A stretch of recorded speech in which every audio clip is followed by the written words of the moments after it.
presença.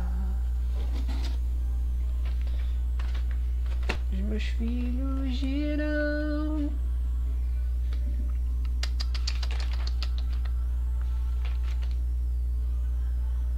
Olá pessoal, como vocês estão? Tudo bem com vocês? Espero que todos vocês estejam se cuidando direitinho, se resguardando nesses dias difíceis, né, que temos vivido. Que vocês possam estar bem, né, com as famílias de vocês, se cuidando, enfim. Na nossa aula de hoje, nós vamos falar, né, sobre a República Oligárquica, né? Essa fase que nós tivemos na República Velha Brasileira, que digamos é a segunda fase, né, da República Brasileira, da República Velha, né? Nós na semana passada falamos sobre a República da Espada, com Floriano Peixoto, Deodoro da Fonseca, e falamos um pouquinho também de todos os contextos envolvendo ali o fim da República, ou melhor, o fim do Império e o começo da República. E nós vamos falar sobre a República Oligárquica, que é o período da história do Brasil onde o regime republicano ele se estruturou para que ele pudesse ter uma base, né, para que ele pudesse se manter pelos próximos anos. Então é muito importante entender este período da nossa história onde a República ela foi dominada de fato pelos oligarcas, principalmente da política do café com leite, do oeste paulista e da região de Minas Gerais. Mas para a gente entender como é que funcionou esse sistema, né, nós temos que entender o contexto e tudo que possibilitou a manutenção desse regime de poder até a Revolução de 30. Tudo começa com o nosso primeiro presidente da República, que foi, ou melhor, o nosso primeiro presidente civil da República Brasileira, que foi Prudente de Moraes, cujo mandato durou de 1894 até 1898. Ele foi o primeiro presidente civil da nossa história. E é ele que vai inaugurar esse período da história brasileira que é conhecido como República Oligárquica. E guardem esses nomes aqui, ó. Ele sendo eleito pelo Partido Republicano Paulista, que vai ser um dos partidos fortes, né? E o Partido Republicano Mineiro. Gente, vamos entender como é que funcionava essa configuração política.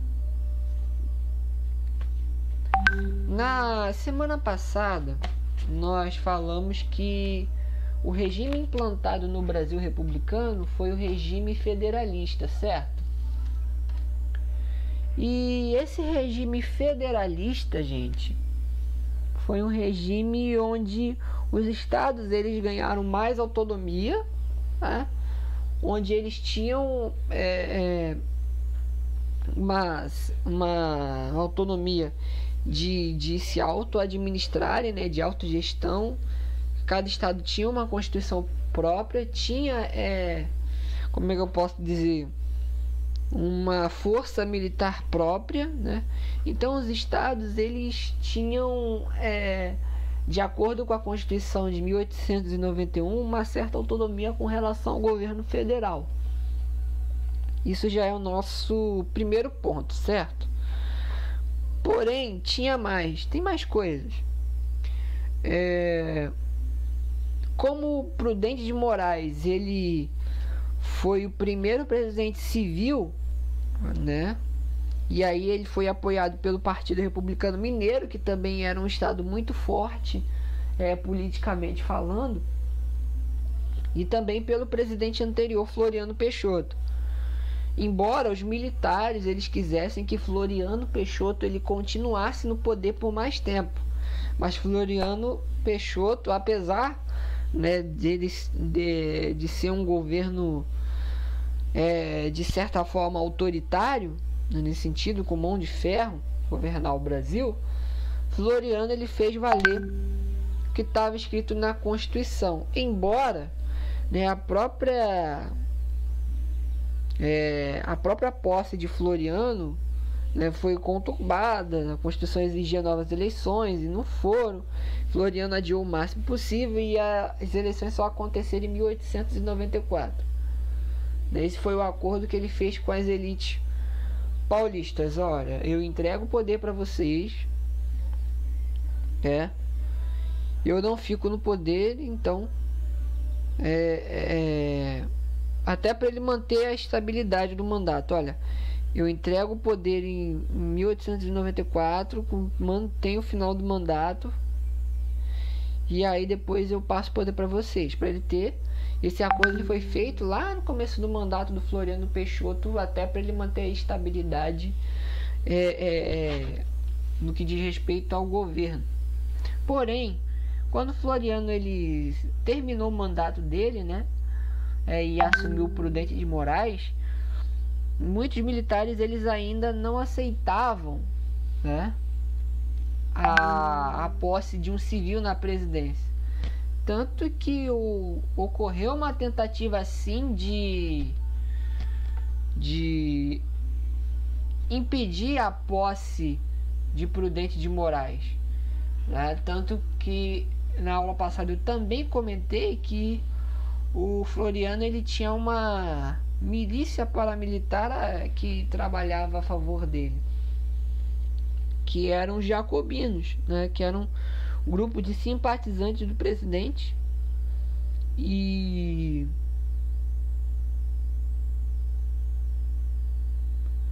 que esse grupo de simpatizantes ele organizou de fato, né, logo assim após a posse de Prudente de Moraes, uma tentativa de assassiná-lo.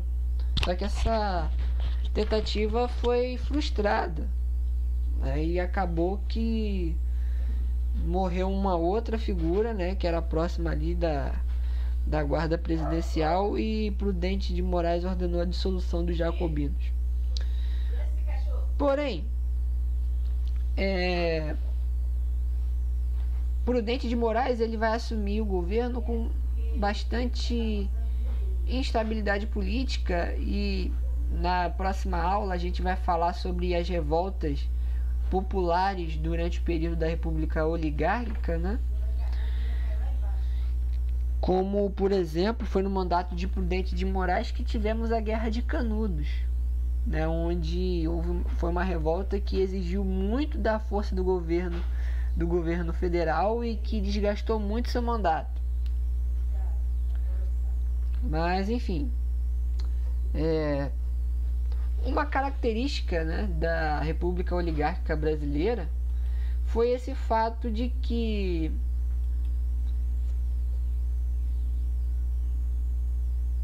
os oligarcas brasileiros eles queriam manter, né, o status quo da República Brasileira na mão de uma determinada elite, né? Ou seja, eles queriam se manter tanto na liderança política e econômica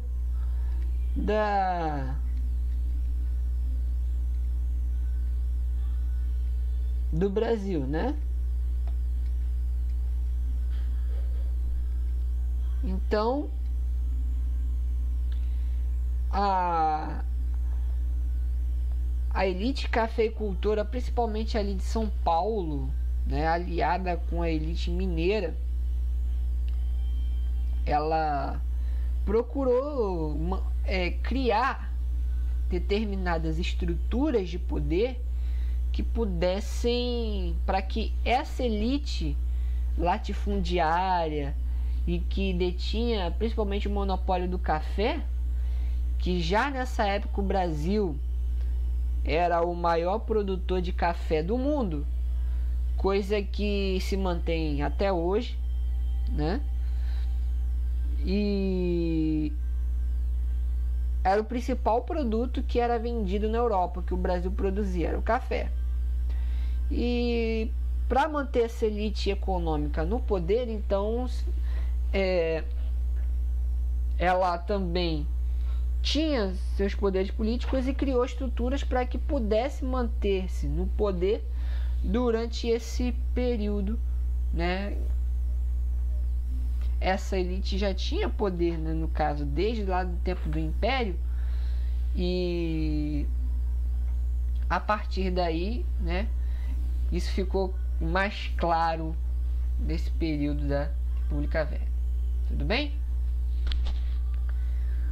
Uma das grandes bases do poder, né, da República Velha foi algo que não foi assim, foi um acordo não institucional. Ou seja, o que eu quero dizer com acordo não institucional? É um acordo que não é escrito, né? Não é feito via leis, né? Ou como é que posso dizer? Não é um acordo que se deu de uma maneira oficial, de maneira formal, mas foi um acordo que sustentou esse período da República Velha. E um desses principais é a política dos governadores, instituída pelo presidente que sucedeu, né, Prudente de Moraes, que foi o presidente Campos Salles.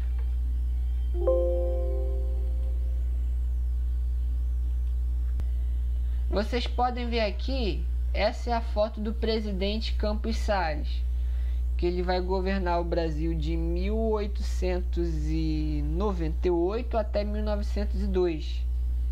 Foi o presidente do Brasil nesse período. Vamos lá. Como é que funcionava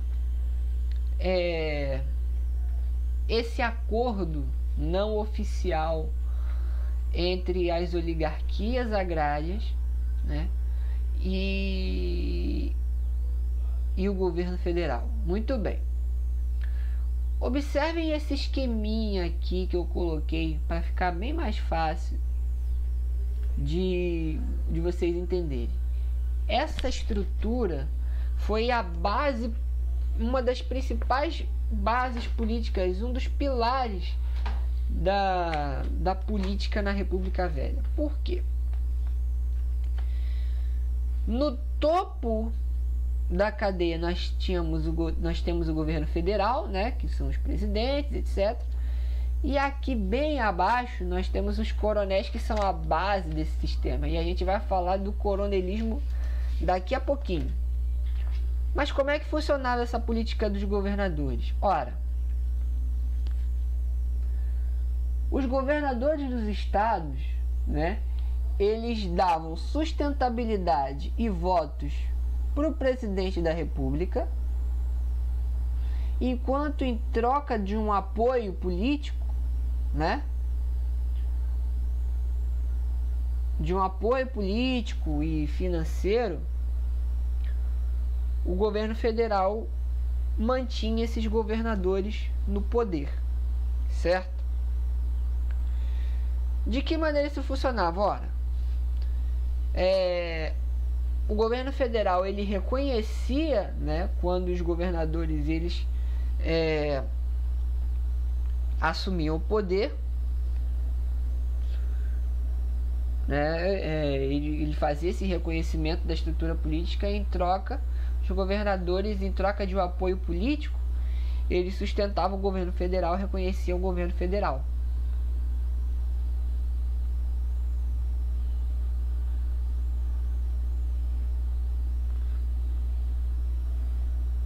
Seria mais ou menos o seguinte: os governadores do estado, eles meio que indicavam, né,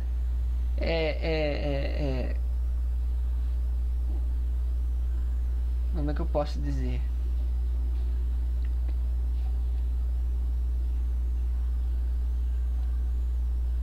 A ideia do Campos Salles era meio que congelar a estrutura partidária nos estados, né? O governo federal meio que não intervinha na política interna dos estados, né? Desde que os governadores apoiassem politicamente o governo federal. Isso significa o quê? Que na briga dos estados, a não ser que acontecesse alguma coisa muito grave, né, que ameaçasse a União Federal, o governo federal não intervia, deixava os estados, né, a briga política dentro dos estados. Só que o que acontecia nessa política dos governadores era que determinados grupos políticos, eles não revezavam de poder, coisa que acontecia muito na monarquia. O imperador, ele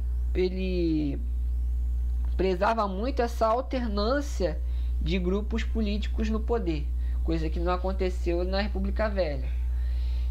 O governo federal, ele meio que fazia vista grossa a determinados grupos políticos que se perpetuavam no poder nos estados, tá? Esse do toma lá da cá acontecia muito durante esse período da República Velha. Desde que os governadores apoiassem politicamente o governo federal, permanecessem, fizessem a manutenção do governo federal, apoiasse o governo federal legitimava o governo desses governadores de estado, que em contrapartida eram apoiados pelos coronéis. Os coronéis tinham essa negociação entre os governadores de estado, né, de verbas, benefícios, em troca o quê? Vocês vão me ajudar aqui para que eu possa ser reeleito ou eleger o meu indicado e etc. Era um pacto de fato não escrito que havia na República. Em outras palavras, quem ganhar, isso funcionava tanto no governo federal e no governo dos estados. Olha, quem ganhar, eu vou apoiar, né? Em troca, vocês também têm que me apoiar também no poder, né? Eu apoio quem me apoia. Basicamente seria isso, né? Essa ideia da política dos governadores, né? Era uma troca. Vocês me apoiam politicamente que eu dou benefícios para vocês, né? E assim era como funcionava desde lá do governo federal até os coronéis, que eram líderes locais ali na base do sistema. Tudo bem? Por exemplo, tínhamos a política dos governadores, como vocês podem ver aqui, né? E a política do café com leite, que a gente vai falar daqui a pouco, que faz parte, né, dessa política dos governadores. O grande problema, desde já antecipando, o grande problema da Velha República era que não havia revezamento de poder, né, de um geral. Quem dominava a política nacional era o quê? Os mineiros e os paulistas, né? Ou seja, as pessoas indicadas tanto pelo Partido Mineiro ou Partido Paulista revezavam no governo federal, enquanto nos governos do estado a mesma coisa, não havia revezamento de poder, né? Até porque é uma coisa muito interessante de se falar aqui, né, já que a gente está falando de poder.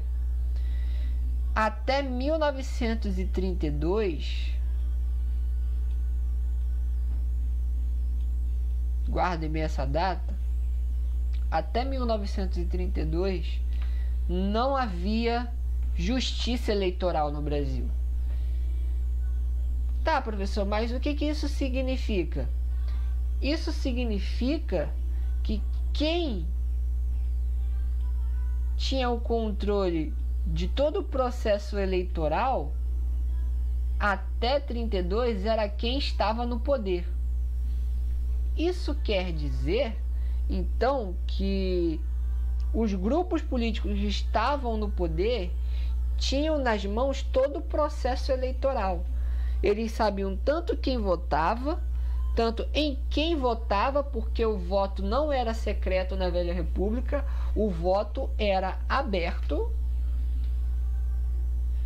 o voto era aberto, coisa que a gente já comentou na nossa aula passada, mas vale a pena relembrar. Voto aberto, como assim, professor? O que isso quer dizer? Isso quer dizer que todo mundo sabia em quem você estava votando. O voto não era secreto, o voto era aberto. Então, além dos processos de poder, né, das eleições terem controladas por quem estava no poder, né, o voto era aberto, né? Então, isso permitia muito as fraudes nas eleições. Era muito comum ver, durante a Velha República, as eleições serem fraudadas, votos que não eram computados ou votos adulterados. Era muito comum, porque tudo favorecia a corrupção do sistema eleitoral, né? Era muito comum nas eleições terem acusações de fraudes. Por quê? Porque isso realmente acontecia. Porque o grupo político que estava no poder, né, fraudavam as eleições. Então esses grupos se perpetuavam no poder. O interessante disso é que era exatamente essa instabilidade no sistema era que garantia a estabilidade do governo federal. Coisa que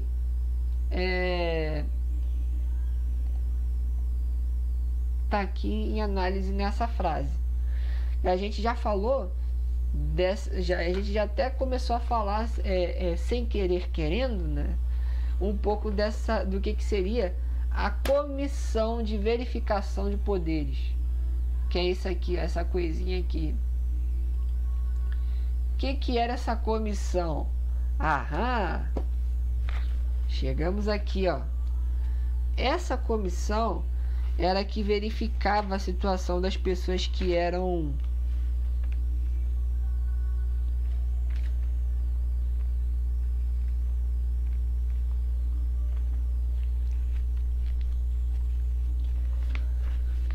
essas comissões é que definiam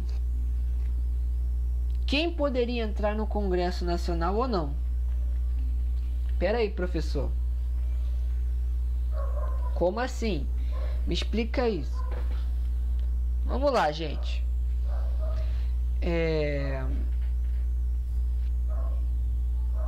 Uma das coisas que se tornou muito interessante, né, durante esse período da República Velha foi a política das degolas, né? Campos Salles, ele imaginou que o sistema ele tinha que ser homogêneo, né? Professor, resume para mim, porque eu não estou entendendo nada. Campos Salles, ele queria que o parlamento, o Congresso Nacional, ele fosse mais parecido com as suas ideias, né? Ou que tivesse uma conformidade, né?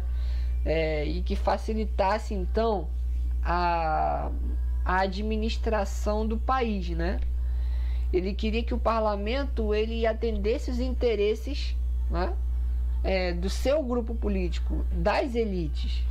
Então se instaurou essa comissão de verificação de poderes, que na teoria era para verificar, né, alguma irregularidade, né, se o sujeito ele tinha algum problema que impedisse de ele ser eleito.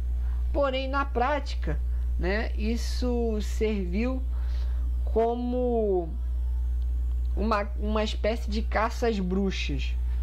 Como assim, professor?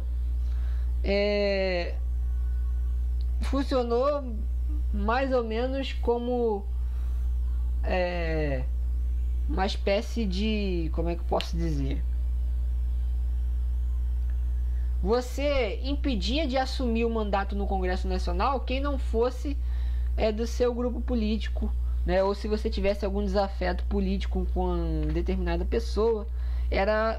Essa prática era conhecido como política das degolas, porque o cara era simplesmente cortado. Se você não concordasse com aquela elite política ou prejudicasse a estabilidade do sistema, considerado uma ameaça para o governo, né, você era, abre aspas, degolado, né? Você era cortado e não podia assumir. Essa comissão ela tinha geralmente 5 integrantes, né? 5 integrantes na mesa, né? E eles verificavam, olhavam o nome lá da pessoa, um desafeto, corta, né? E eles respondiam sempre ao presidente. Era o presidente que mandava, dava as instruções. Faz isso, isso, isso. E essa comissão de verificação, ela tinha o poder de vetar uma eleição, né, tanto a nível local como como é que eu posso dizer, ou nível regional, né, tanto nível de município e estado.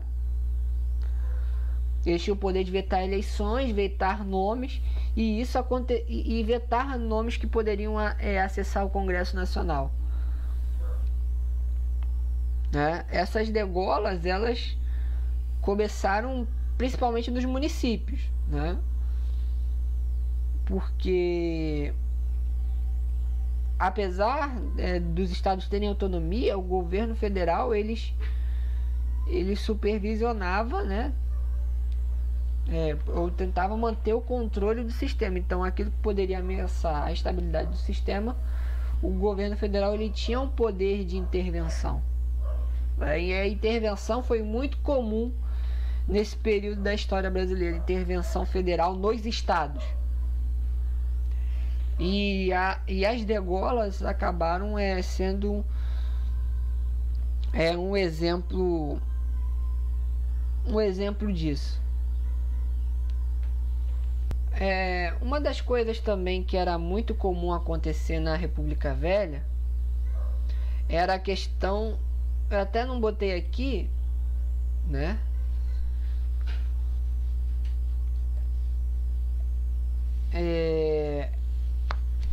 Que eu até esqueci de colocar, mas por exemplo, as fraudes eleitorais eram muito comuns. Uma delas era a política da degola, né? Mas também acontecia muito na República Velha as eleições do bico de pena. Como assim, professor? Não estou entendendo. Eleições. Vou resumir aqui. Eleições do bico de pena. E o que era isso, professor? Simples. As eleições de bico de pena era aquelas eleições onde a ata ela vinha pronta antes da eleição acontecer, né? E aí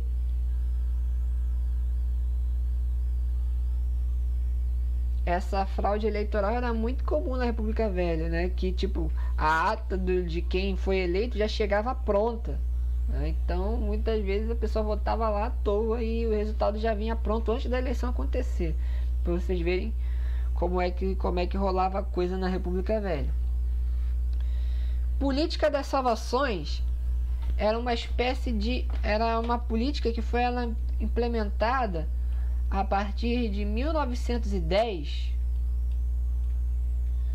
com o Marechal Hermes da Fonseca, que era, se eu não me engano, sobrinho de Deodoro, né, que ele foi eleito, né, e ele foi eleito graças a essa mística do Deodoro da Fonseca no que diz respeito à eleição, né? Então ele foi eleito presidente do Brasil, e ele foi presidente do Brasil de 1910 até 1914. E aí o que vai acontecer, minha gente? Deixa eu lembrar aqui. Sim. A política das salvações, minha gente, era uma medida de colocar as elites pró-governo no poder. E como é que isso funcionava? Era a ideia da intervenção federal nos estados. e intervenção federal.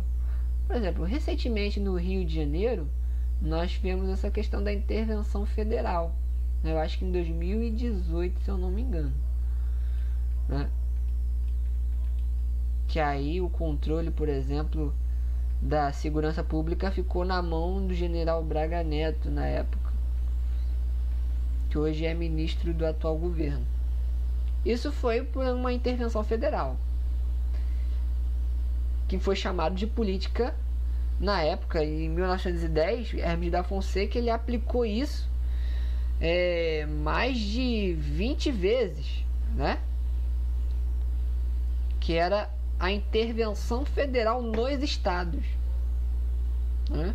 Colocar o comando da política do estado na mão de militares da sua confiança. Hermes da Fonseca cansou de fazer isso. E essa foi uma prática que foi adotada pelos demais presidentes, né? Arthur Bernardes, enfim. Por exemplo, o Estado que trouxesse estabilidade para o sistema político, né? Ia lá e tinha intervenção federal. Ou uma outra estratégia também era proclamar estado de sítio. O estado de sítio, onde o presidente, durante um período de até acho que 2 meses, ele tinha poderes plenos.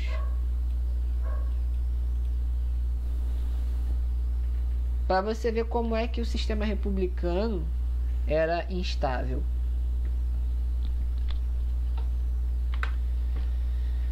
E aí nós vamos para a base do sistema, que é o que? O coronelismo. Certo?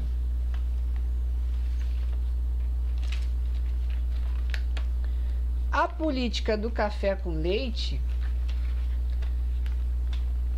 ela foi... A gente precisa desconstruir um pouco. Por quê, gente? Porque a política do café com leite, vocês aprenderam lá com a tia Teteca, lá atrás, que a política do café com leite era um revezamento entre as elites de São Paulo e de Minas no poder da presidência da República. Porém, a gente precisa olhar com bastante cuidado essa análise. Nós temos a certeza que a política entre Minas Gerais e São Paulo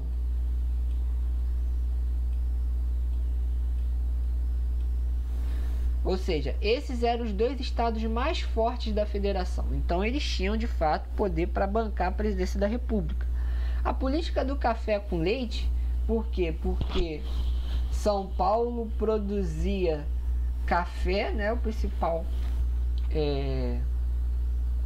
produtor de café no Brasil era São Paulo, com as elites cafeicultoras, e Minas Gerais, que era considerado um estado mais interiorizado, né? Por isso que ficou esse apelido política do café com leite.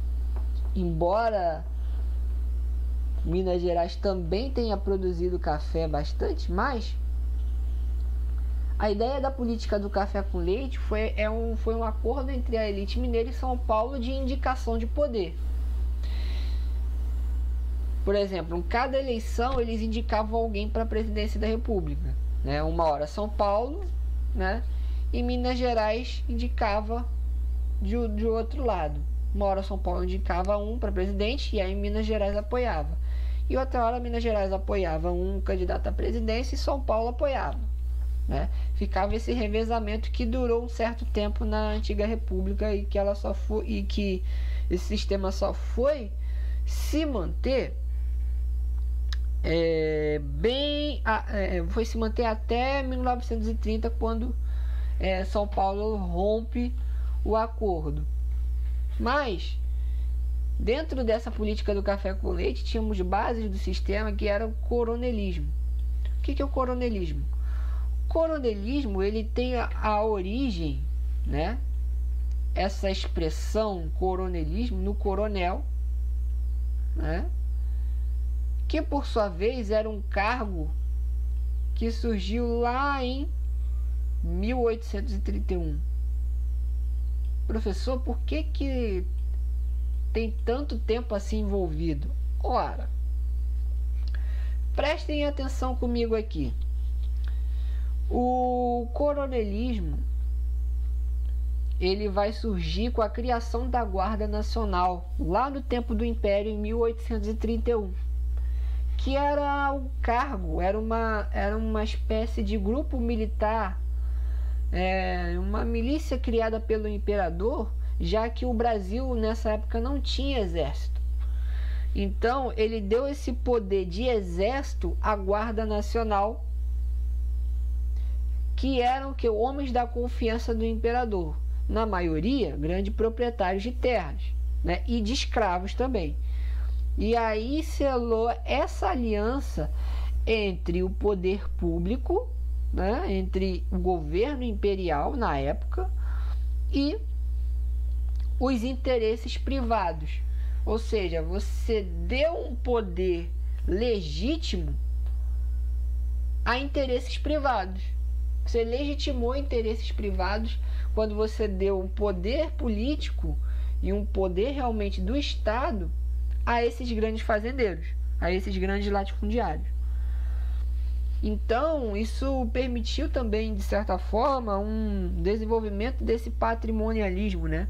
Patrimonialismo, que é o conceito de que a falta de distinção entre o público e o privado. A pessoa, ela trata a coisa pública, né, como se fosse uma coisa privada, uma coisa sua, de propriedade particular.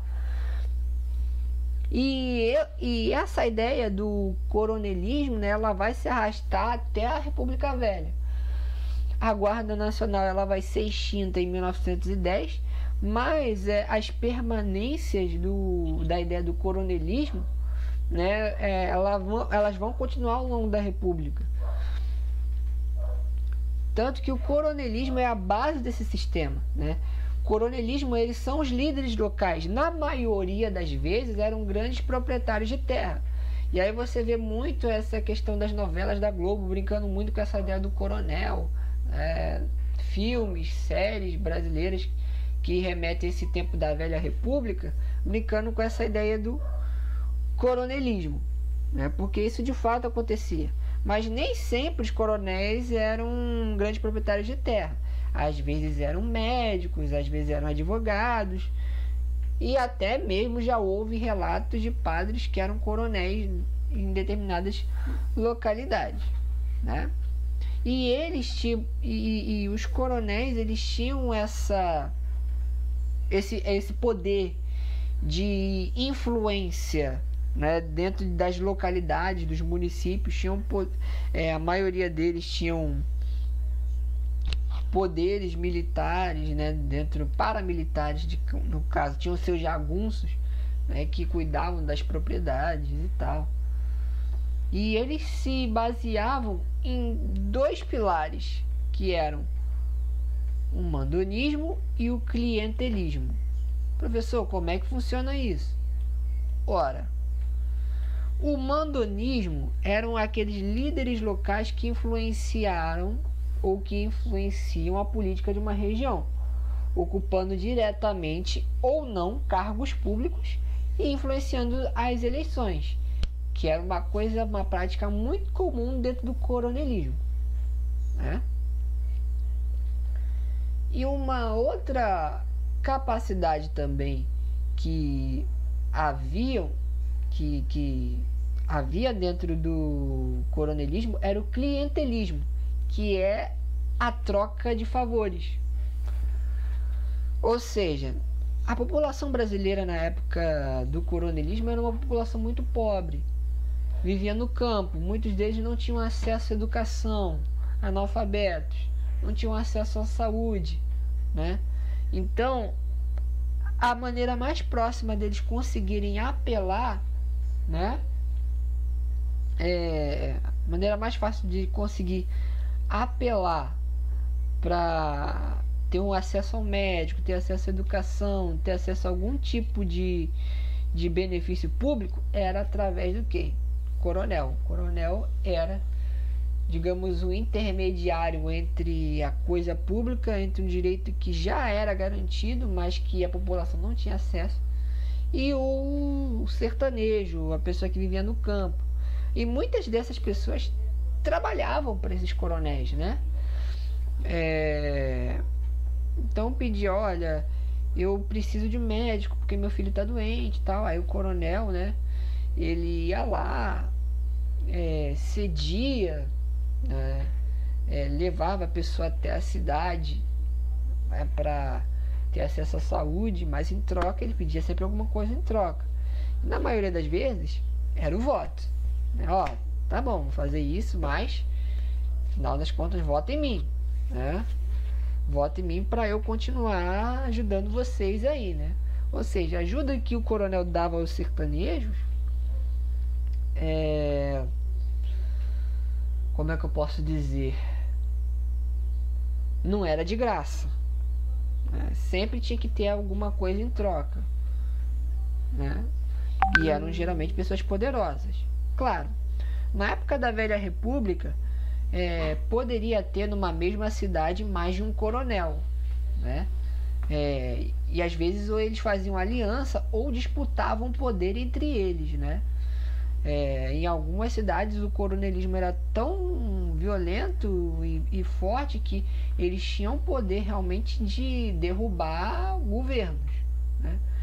E alguns deles eram aliados do governo e outras vezes eles brigavam com governadores e etc. Era um poder das oligarquias locais. Então os coronéis, eles tinham esse poder na Velha República, né? Embora, né, no conjunto geral da política, eles eram o elo mais fraco do sistema político. Porém, né, esse federalismo da Velha República, ele possibilita, né, o surgimento do coronelismo e da manutenção das elites locais no poder. Isso produz, né, o clientelismo e o mandonismo, né, possibilitam o curral eleitoral e o voto de cabresto. Os currais eleitorais era o quê? Era aquele grupo de pessoas que tinham a proteção, e a proteção entre aspas, poder de influência do coronel. E aí esse voto de cabresto era que o coronel ele coagia as pessoas a votarem nele, né? Esse curral eleitoral pertencia ao coronel, né? Que ele tinha o poder de influenciar as eleições ali naquela localidade. E eles coagiam de fato as pessoas a votarem nele, né? Votava quem pelo menos soubesse escrever o próprio nome, mas poucas pessoas votavam. E lembrando, o voto era aberto, então se você não votasse no coronel, já era, o cerol passava fininho, né? Ou seja, a pessoa ela poderia ser expulsa ou até morta por não votar, né, no coronel. Enfim, tudo bem até aí, minha gente? Bom, a economia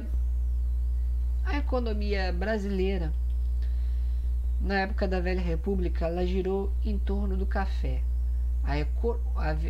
Digamos assim,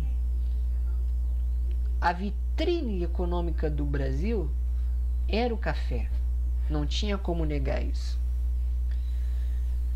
Até porque a política era dominada pela oligarquia cafeeira do Oeste Paulista. Tanto que foi por causa dessa oligarquia cafeeira que o estado de São Paulo se tornou o mais rico do país e alcançou um desenvolvimento econômico de maneira muito rápida.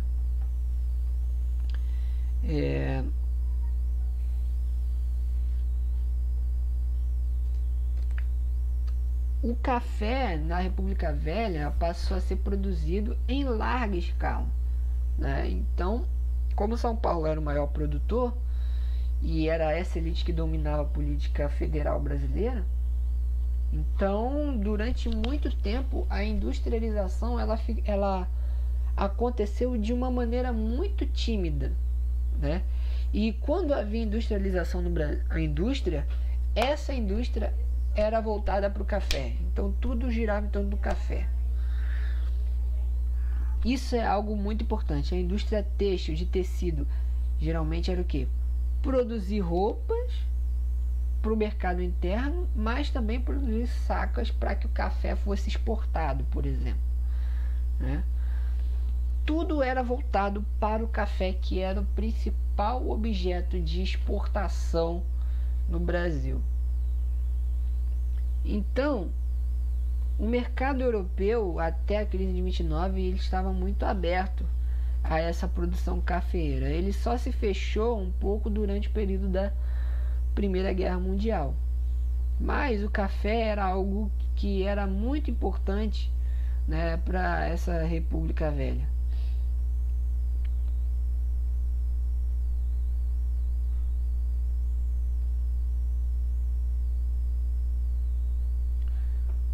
Durante os primeiros anos da República, né,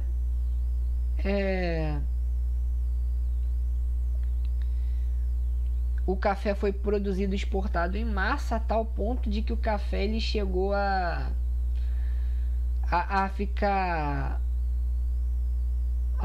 de uma certa forma entupir, né, o mercado externo, e a Europa não queria comprar mais, e foi por causa disso que surgiu o convênio de Taubaté, cidade de São Paulista de Taubaté, né?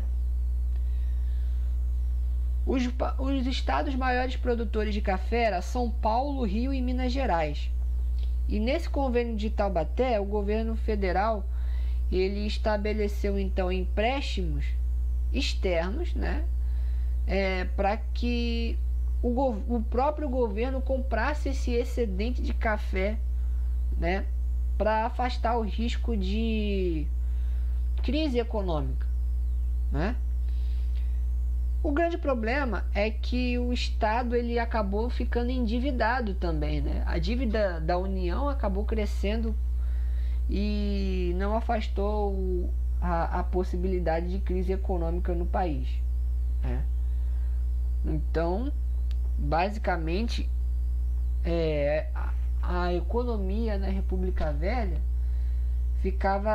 funcionava da seguinte maneira: a elite cafeicultora se engrandecia, né, se aproveitava muito e se enriquecia cada vez mais, mas quem pagava essa conta, né, do Estado, da dívida do Estado, era sempre o quê? O povão.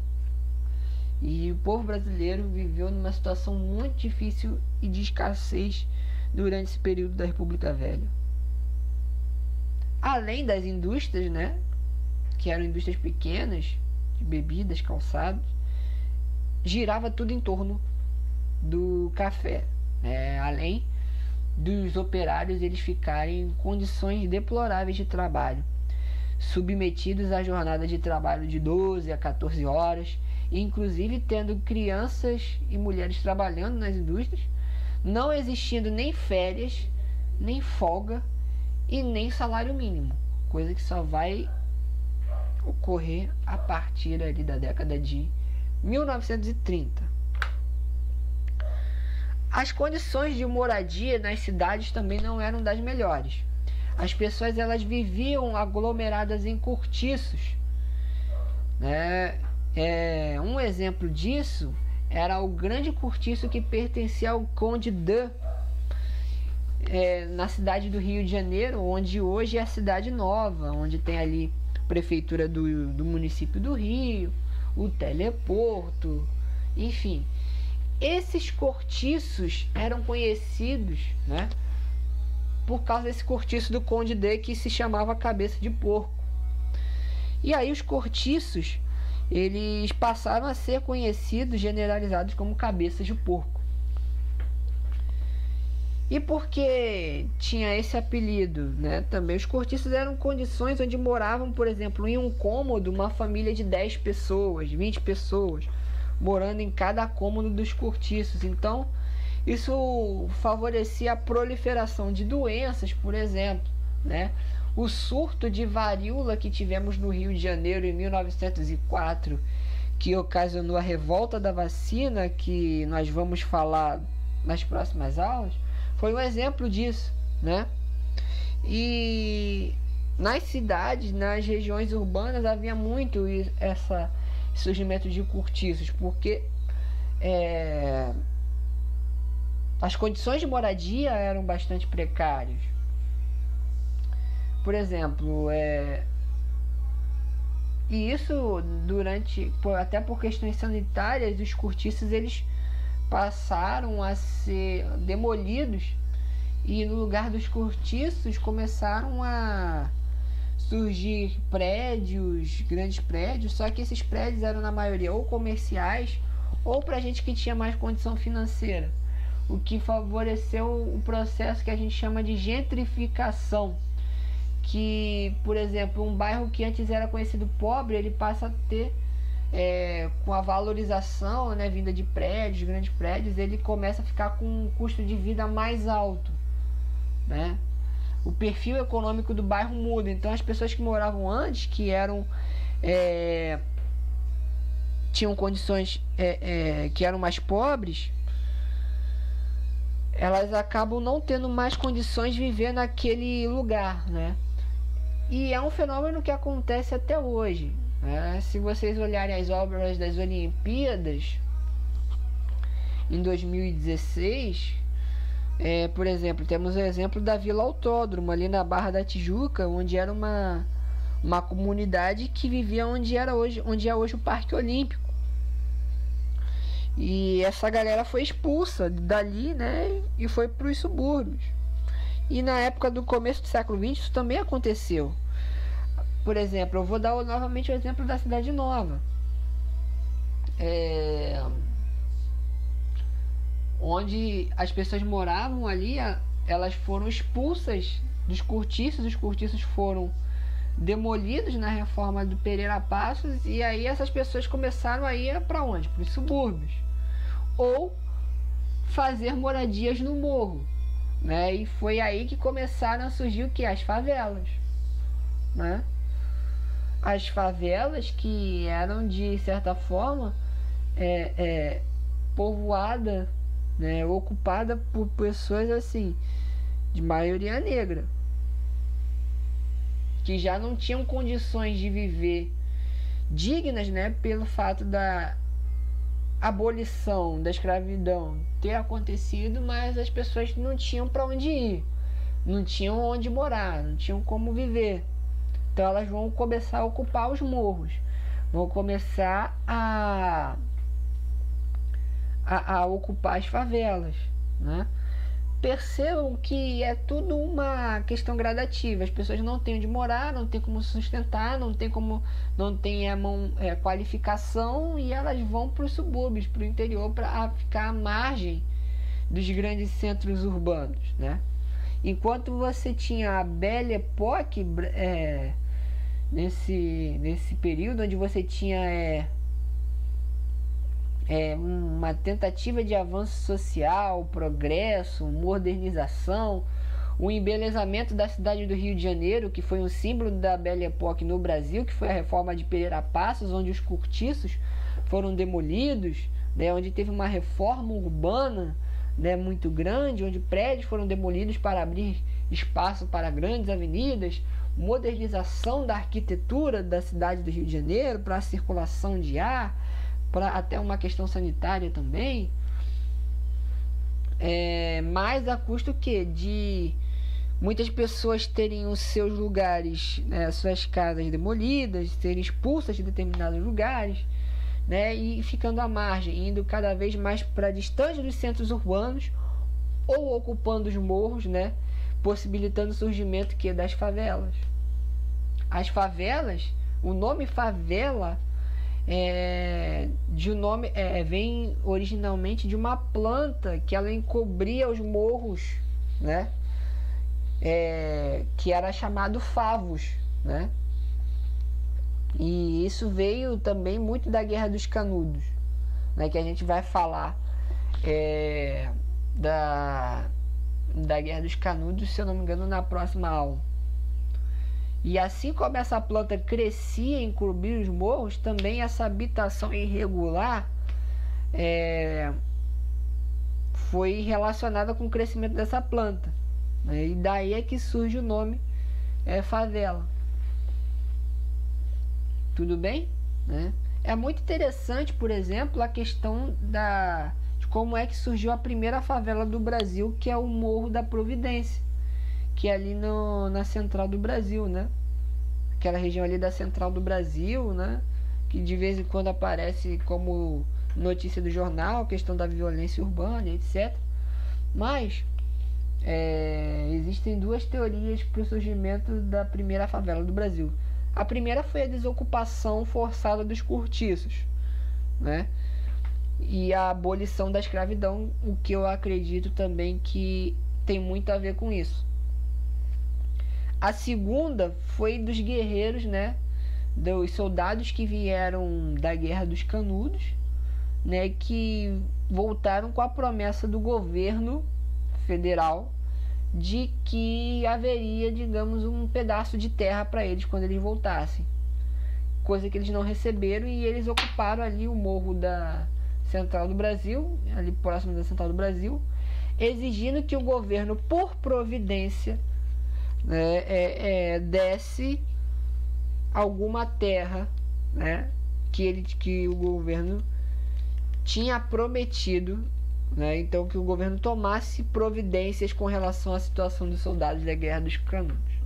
Então foi assim que nasceu a primeira favela do Brasil, o Morro da Providência. Bem, gente, vou encerrando a aula de hoje por aqui. Qualquer dúvida, acionem-me nos canais de comunicação, seja no Teams ou no grupo de WhatsApp da turma. Estou disponível. E é isso, gente. Espero que todos vocês estejam se cuidando. Fiquem bem, né? Tomem cuidado, né? E logo, logo estaremos juntos novamente. Um grande abraço a todos e nos vemos na nossa próxima aula.